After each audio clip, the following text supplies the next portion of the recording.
Welcome back to the Brokest Guy in the Room. This is Chris Kushner, your host. Today's episode is about synchronicities. Yesterday, I recorded an episode that was entitled God Laughs When Man Plans. And the sort of the general point of the episode was that when, as often happens, we set out a plan and we embark on executing that plan, and obstacles and passes or otherwise come up. What do? In my experience, when this happens, it's the universe hard at work trying to redirect our attention to something else.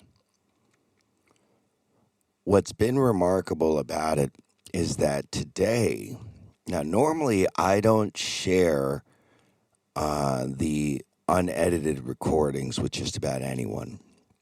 I'll share them with my wife, and I share them with my producer so that they can, become finalized. Today, though, I met 3 different people randomly, all random occurrences. If you believe in random occurrences, which I don't happen to believe in random occurrences. But in each one of these cases, what I recorded and wrote yesterday seemed infinitely relevant. And it's funny because when I woke up this morning, I was feeling largely unmotivated. I was feeling very homesick. I thought I would just have a day of rest. I thought I would have a day where I just, stayed in the room and reflected on everything that's been happening, everything that's going to happen, everything that's going on. But around lunchtime, I started to feel that itch to go exercise, to go work out.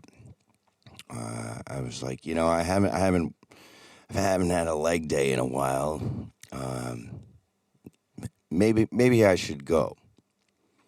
And so I went to Brothers Gym here on Batu Balong in Canggu, Bali, which is a small gym that I've come to really love, a real gym, not an Instagram gym, but a real gym where people actually go to train. I love it because there's no AC. And so even on a light day, I leave with a sweat that's vigorous enough to have to wring out my shirt.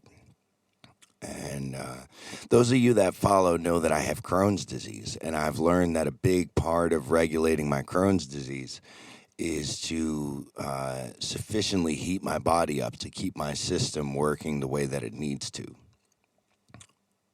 If I take more than 2-3 days off, I start developing bloat, and it seems my system starts to slow down, and that's the beginning of the end. If I make any bad dietary decisions during that time period, you could say I'm inevitably fucked, for a lack of a better way to say it. Excuse my profanity. But it's relevant to express just how bad the pain gets. Anyone with Crohn's knows what I'm talking about. When you have Crohn's disease, Crohn's disease essentially behaves like rheumatoid arthritis. So if you can imagine having arthritis of the guts, okay, inevitably what happens is you start to develop inflammation inside your system, and that inflammation causes blockages and causes friction. And that friction can lead to ulcers. It can lead to a whole suite of discomforts, I'll call it. And so most people who don't want to make life changes, dietary changes, end up taking medication that stops their body from having this response. The problem is that this disorder is an autoimmune disorder. And so that medication that's going to cause your body not to react is also going to cause your immune system not to be able to fight infection or not to be able to fight back because it's a suppressant, an immunosuppressant. Okay, that's the best that Western medicine has to offer. My personal journey, I've learned that lifestyle change, exercise, healthy eating, meditation, breath work, yoga, is a much better solution. In fact, I would call it a cure. But that's not suitable to Western medicine. I mean, for Christ's sake, Humira costs about $90,000 a year. And for that $90,000 a year, you get something that makes you feel better at the moment, but like most Western medicine, alleviates one symptom, and replaces it with another. And I went down that road. I took Humira for like 2 years. And during that 2-year period, I was sick constantly. I would catch any cold, any flu, anything that came around my way. And it wasn't working for me. I got tired of being on the medical hamster wheel. I was sold a lie. And I'm sure there's people out there with Crohn's who might disagree with me, whatever. But I can tell you this, I'm the healthiest I've ever been. And right now, I haven't had stomach pain in weeks. The difference is I'm out of the American poison system of food. I'm not eating foods that are completely drenched in pesticides, which cause leaky gut and a whole suite of other symptoms. I've been able to eat clean food here. Now, I also prepare most of my meals. I shop at local markets. I cook almost every meal. I avoid things like dairy, gluten, in my case, onion, garlic, potato, apple, broccoli stalk, anything that's high in FODMAP. About the only exception to that rule has been cabbage. Cabbage falls high on the FODMAP diet. But I don't eat raw cabbage. It's mostly sauerkraut for the probiotics that help my gut. And as a result, I've had virtually zero inflammation and zero stomach pain. But I digress. I tend to focus on this because Crohn's has ruled, dictated, and otherwise steered most of my decisions and most of my life. Crohn's disease can be crippling. Some people end up with colostomy bags. Some people end up with sections of their colon removed. Some people end up undergoing fecal transplants. I mean, there's a whole number of different things that people do to manage this disease. I can tell you that I have successfully managed this disease through a disciplined lifestyle, a disciplined diet, and a dedication to addressing it first and foremost with meditation, with yoga, with breath work, with proper diet, and with daily fitness. But that's not as easy as just simply taking something, which is what Western medicine wants you to believe. And it's a lie. It's a lie. Medicine is not medicine if it simply masks one symptom, and replaces it with another. That's essentially no greater than a painkiller. And it was not good enough for me. And I can tell you, as a result of the decisions I've made and the life choices that I've made, I am 39 years old and I am in the best shape of my life. I'm done being poisoned. And in the West, this is so hard. It's amazing how easy it is to do here. Now I've been in Bali for about 3 months, and I can tell you it's damn remarkable how easy it is to do here. The only difference, I shop at local markets. I buy farm fresh food. If I want to have protein, I go and buy fish that was caught this morning, or I go and buy, chicken that was killed this morning. And I apologize if this offends anybody. I'm not vegan. I'm not vegetarian. I'm severely anemic also, and this causes me, because of my intense fitness regimen, this caused me to battle with dizziness, with lightheadedness, and quite frankly, that's all right. I push through it. I take breaks in the gym when I need to, and I keep pushing forward. And I do this in hot environments. I'm also a hot yoga instructor, a Bikram yoga instructor. And anyone who's ever been in a room with me knows that, they can attest to the fact, I have to take my back a lot. I do. I get the spins, I get dizzy, and I can't see straight, and I got to go lay down on my back. And I do so until it stops, and then I get back up, and I start again. I push myself to discomfort, and in discomfort, I grow. All good things are born of discomfort. You've heard me say that before. As a result, though, I feel amazing. Look at that. How wonderful is that? Now, it'll be interesting for me to record when I go back to the States, because what systematically has been is that every time I come here for several months, I feel amazing, and then I go back to the U.S., and I'm subject to all the poisons, not just the food, but the damn media, the fear-mongering, all of it. All of the consumptions that lead to my body to react in a negative fashion. And then I have symptoms. In any case, going back to synchronicities. So today I thought I was going to take a break, but I listening to my body. My body craved the exercise, so I gave it the exercise.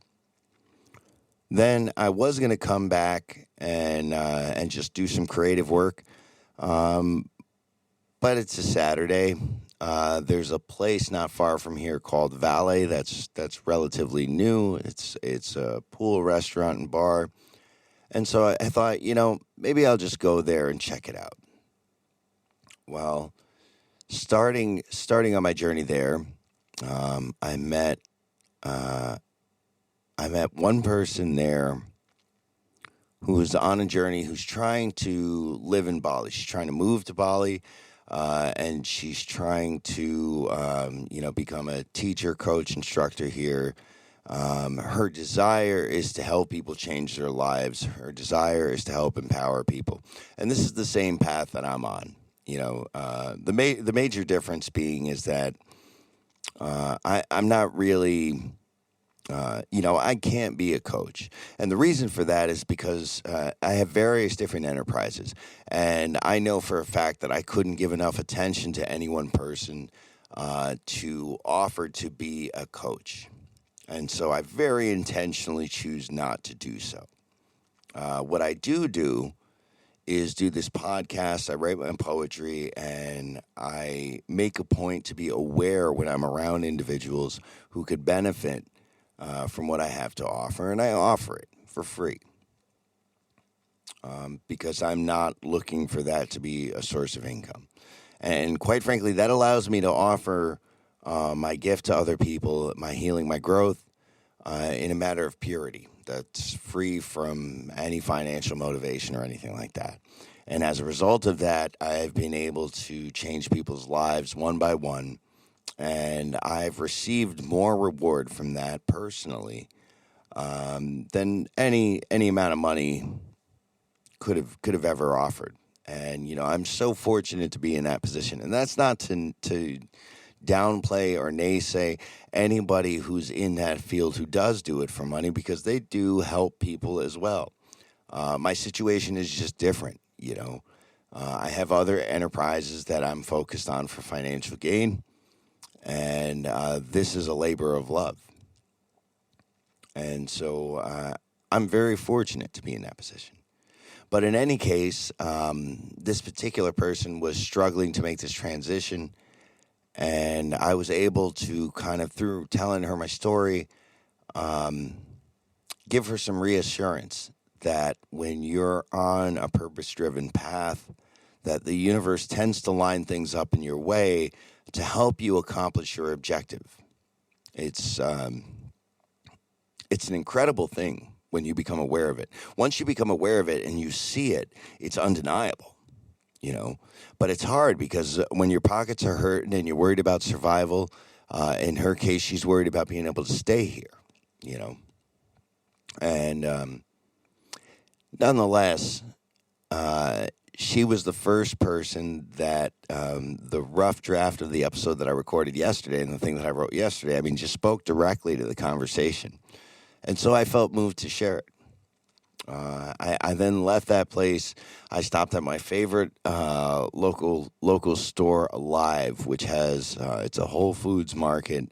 It's where I'm able to buy live crafted sea moss and their own store-made sauerkraut and some other natural products and remedies. And I love that little store. It's a family-owned business. And it's right here on Batu Majan in Canggu. And, I walk outside, and I'm standing across a guy, and I notice the fact that I'm standing across. So I say, "Hey, man, what's up? How are you?"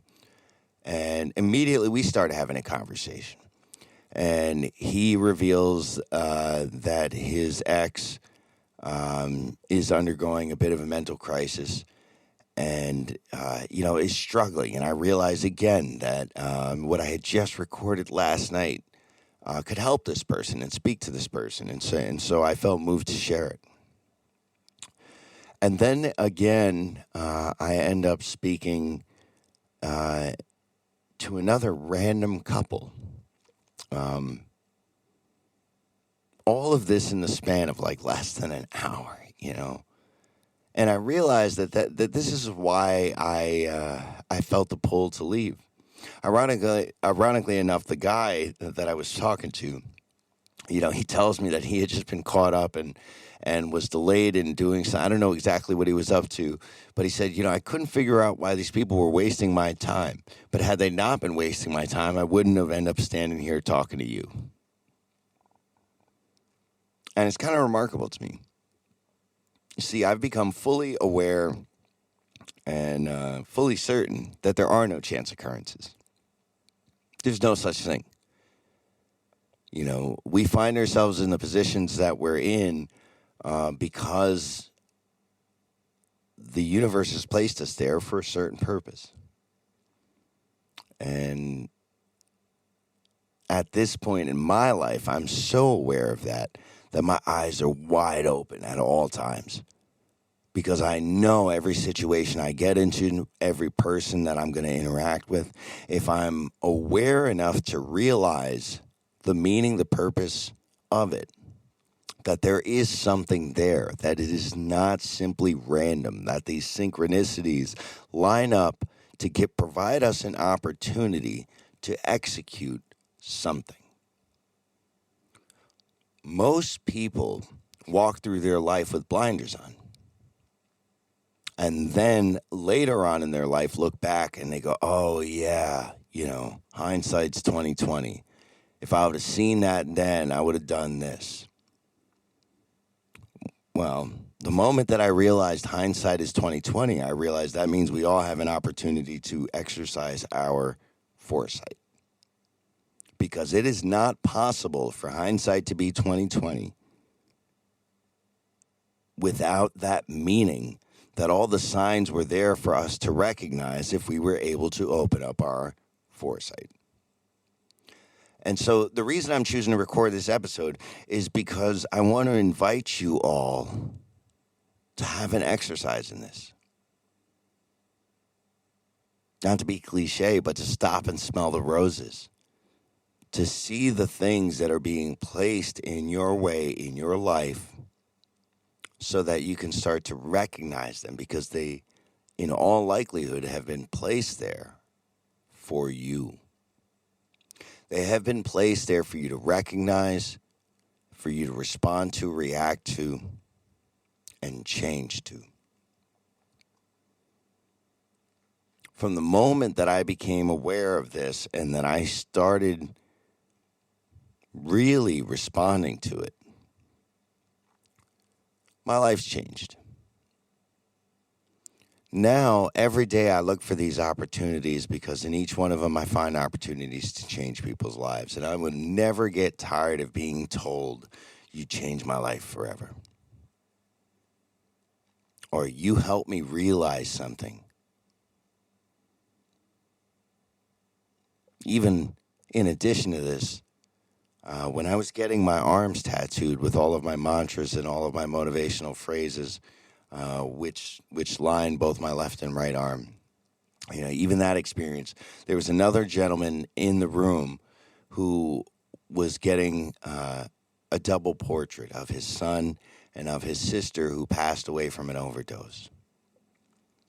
And this was a powerful experience for me because this man endured so much pain during this process.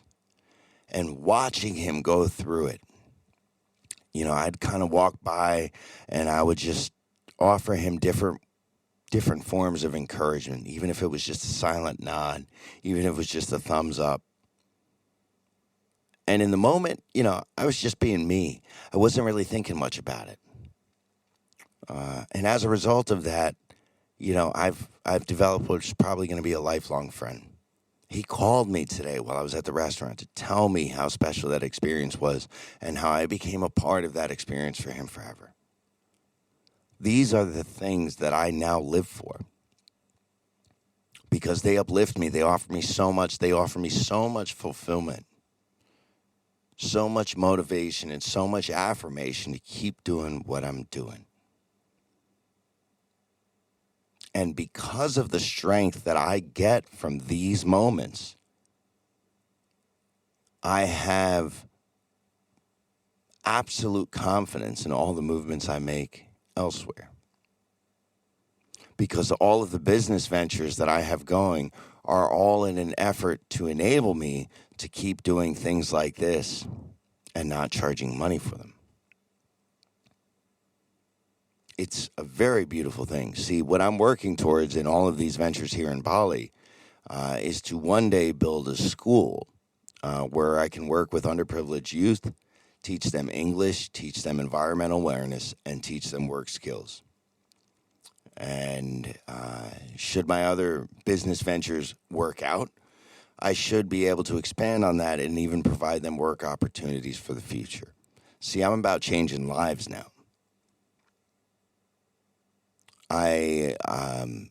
I'm so fortunate to have found my purpose in this. And to be able to change lives, to be able to empower human beings and help them find their path to their own personal greatness helps me find my own personal greatness. And this is a big part of how, in a 2-year span, I've gone from somebody who would have eagerly and desperately traded skins with anybody on the planet to somebody who would stubbornly and absolutely not consider trading skins with anyone on the planet. I don't care what you got. I don't care what kind of car you drive, what kind of house you live in. No, I'm not interested because I am madly in love with life and I love what I do. Absolutely love it. That all comes because I know what my purpose is now. See, I'm an individual who struggled with depression and addiction throughout my whole life. It's always been there, right beyond the veil. And it's still there. If something were to come between me and my purpose, that obstacle would still be there. But as long as I got air in these lungs, I'm going to keep moving forward towards this. I know damn well how lucky I am to be in this position. And that's why I can't take a single step forward without looking around me to see who I can move with me. Because every human being on this planet deserves to feel how I feel right now, even if it's just for a moment. You're going to hear me say that a lot in this show. purpose is an incredible thing. And when you start to become aware of the synchronicities in your life, you can start to see how there's always some person you're going to meet, some circumstance you're going to find yourself in that is going to provide you the opportunity to take one step closer towards fulfilling your purpose. And that is why I'm so sure that the divine is real and that the universe has a plan for us all. And when we become aware of it, we start to have the opportunity to execute what we prior would have called the impossible. But it's not impossible.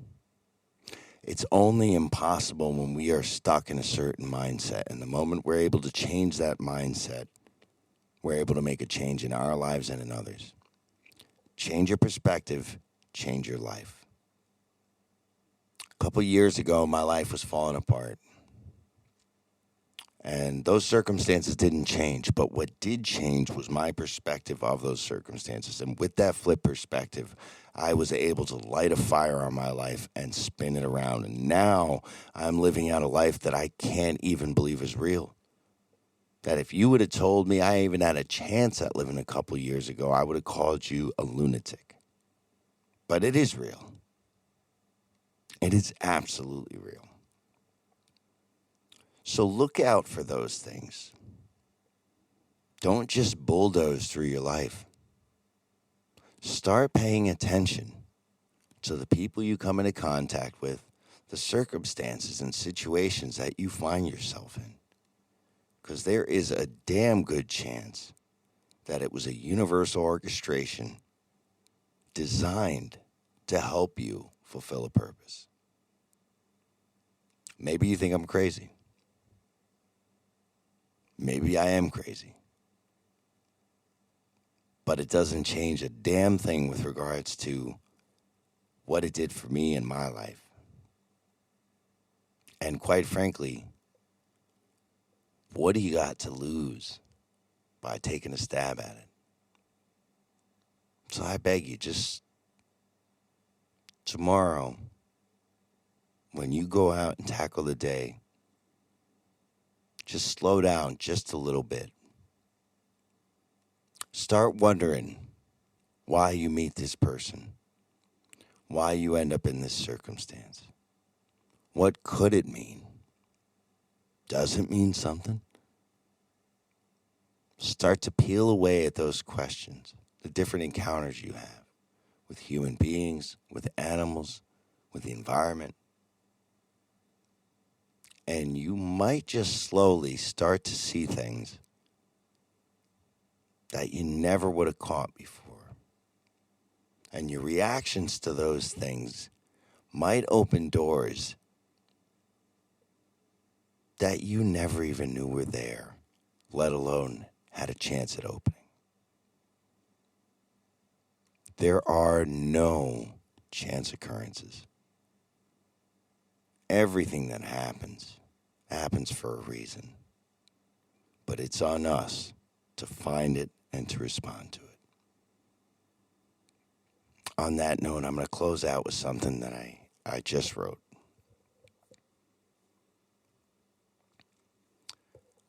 I used to resent all of my hardships. They were so frequent and so fierce. I have been tested to my limits, but now my veil cannot be pierced. I used to wish for blessings, and blessings I received. I've learned to celebrate the things that a younger me once grieved. I asked for strength, so I was challenged. Now I know how to succeed. I found faith by breaking points. I broke the earth to plant a seed. Then barren ground would be reborn to produce a brand new me. It was only in captivity that I'd learn how to be free. Broken. Until next time, my friends, this is Chris Kushner with endless love and gratitude. Namaste.